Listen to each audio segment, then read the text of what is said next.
Bonjour et bienvenue dans Sur les écrans, où l'on parle cinéma sur Campus Protestant.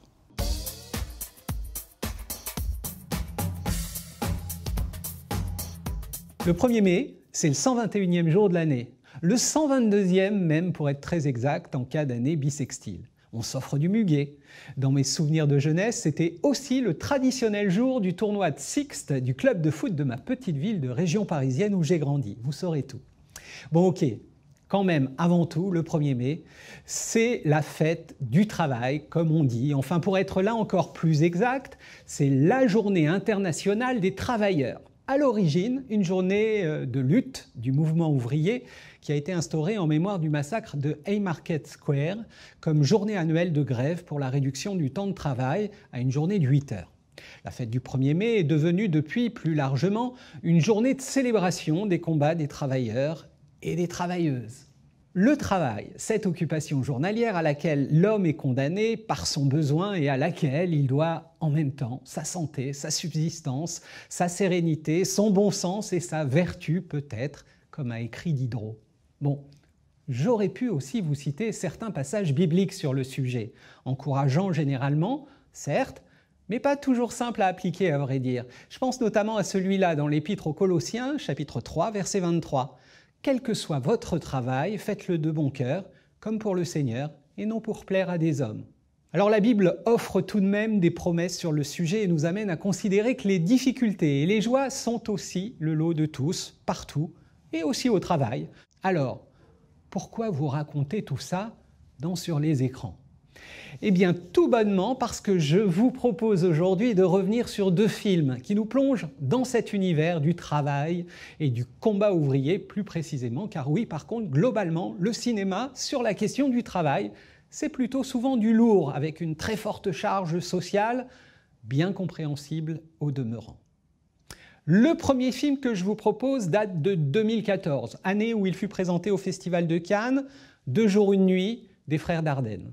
Les frères Dardenne sont des réalisateurs réputés pour leur cinéma sociologique, mettant en lumière des personnages poignants qui crèvent l'écran et qui nous font réaliser leurs conditions sociales.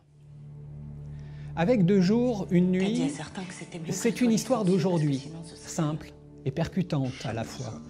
À l'image même du titre d'ailleurs qui se joue là devant nous, une histoire, disais-je, une vie même. Car ici, Sandra, jouée par Marion Cotillard, est une ouvrière dont l'avenir dépend de la solidarité de ses collègues.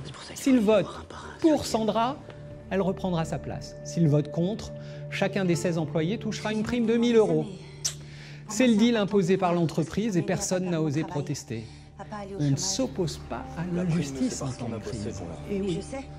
Sandra a le week-end pour plaider sa cause et convaincre ses collègues de renoncer à l'argent. Le combat poignant de cette femme devient alors une porte ouverte sur la vie de chacun de ses collègues, qui est finalement quasiment aussi difficile que la sienne. On va s'en rendre compte très vite. Le spectateur réalise alors tout l'enjeu que représente la solidarité. Ce n'est plus une simple question théorique de bien ou de mal, mais de vrais choix personnels qui ont des répercussions sur notre vie et sur celle des autres.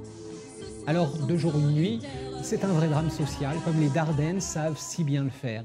Et si l'histoire est profondément difficile, mettant en jeu tout un tas de mécanismes honteux et faisant ressortir le côté sombre de certains individus, il en ressort malgré tout comme une vraie lumière perçant l'obscurité. L'espérance, la persévérance et la solidarité sont en effet 3 ressorts de l'histoire. Les Dardenne ont su également brillamment montrer la réalité humaine avec toutes ses ambiguïtés. Et à ce propos, la question de la force et de la faiblesse est évoquée avec cette obsession de la performance, tant présente dans le monde de l'entreprise. Sandra, c'est la non-performante, celle qui est devenue fragile et qui a perdu confiance en elle, mais qui retrouve progressivement force et courage, notamment grâce à la lutte menée avec son mari. Le film, qui a cette double capacité de vous transpercer et en même temps de vous relever, est disponible en VOD, DVD, mais aussi à voir sur la plateforme Netflix. Après les Dardenne, et pour continuer à parler de travail, d'ouvriers, de lutte des classes, Stéphane Brisé et La loi du marché. C'est un film qui était également à Cannes, l'année suivante d'ailleurs, en 2015, et qui a offert le prix d'interprétation masculine à Vincent Lindon, puis le César en 2016. Le film raconte l'histoire d'un homme de 51 ans, Thierry, qui après 20 mois de chômage commence un nouveau travail qui va vite le mettre face à un dilemme moral. Le réalisateur Stéphane Brisé choisit de nous plonger dans ce drame social à la façon d'un docu-réalité. On entre d'ailleurs tout de suite dans le vif du sujet en plantant le décor dans un bureau de Pôle emploi avec un face-à-face magnifique entre Thierry et son conseiller. Le ton est toujours très juste. On se croirait presque dans un énième épisode de la série Striptease. Le film brosse un tableau du monde du travail par une suite de séquences de la vie ordinaire. Stéphane Brisé pose un regard extrêmement attentif et respectueux sur les hommes et les femmes qui font aujourd'hui les frais de la loi du marché. Un scénario qui montre les conséquences du libéralisme économique sur les hommes et les femmes les plus fragiles. Quand un système de travail vous oblige à devenir un homme minable, ça questionne fondamentalement l'intime, notre propre éthique. Est-ce que pour un travail, on est obligé de tout accepter? Eh bien, c'est la question que pose le film, explique Stéphane Brisé. La loi du marché n'est évidemment pas tendre avec la société française, on l'imagine, en dépeignant une réalité en souffrance où l'on peut se tuer à cause de son emploi ou de son non-emploi encore aujourd'hui. Une société où la banque est toujours prête à vous soudoyer un peu plus pour pomper davantage et faire mal, où justement ça fait déjà excessivement mal. Où une entreprise peut sacrifier son personnel pour aller fabriquer ailleurs, pour moins cher, sans se soucier de l'existence de l'individu. Et alors ce film devient éminemment politique, œuvrant pour le bien de la cité et ouvrant sans doute un dialogue nécessaire.